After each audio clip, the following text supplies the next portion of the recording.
वैतरणी नदी हिंदू धर्मग्रंथों में एक रहस्यमय और अद्भुत नदी के रूप में वर्णित है। इसे मृत्यु के बाद आत्माओं के परलोक जाने का मार्ग कहा गया है।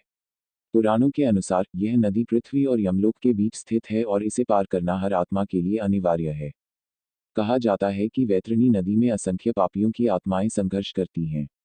यह नदी रक्त, अग्नि और विष से भरी हुई बताई जाती है।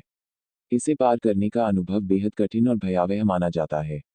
केवल वही आत्मा इसे आसानी से पार कर पाती है जिसने जीवन में धर्म के अनुसार आचरण किया हो। एक रहस्य यह भी है कि इस नदी को पार करने के लिए मृतक के परिवार द्वारा वैतरणी दान किया जाना आवश्यक होता है। दान में गाय का महत्व है, जिसे वैतरणी पार करने के लिए सहायक माना जाता है। वैतरणी नदी का उल्लेख कई हिंदू ग्रंथों जैसे गरुड़ पुराण और महाभारत में मिलता है। महाभारत में युधिष्ठिर ने भी इस नदी के महत्व का उल्लेख किया था। गरुड़ पुराण में कहा गया है कि वैतरणी नदी को पार करने के लिए मृत आत्माओं को अपने कर्मों का फल भुगतना पड़ता है। रहस्यमय मान्यता है कि वैतरणी दान करने से आत्मा को इस नदी को पार करने में सहायता मिलती है। कुछ स्थानों पर माना जाता है कि पृथ्वी पर भी वैतरणी नदी के प्रतीक रूप में नदियां बहती हैं। वैज्ञानिक दृष्टिकोण से यह नदी मनुष्य के पाप और पुण्य के प्रतीक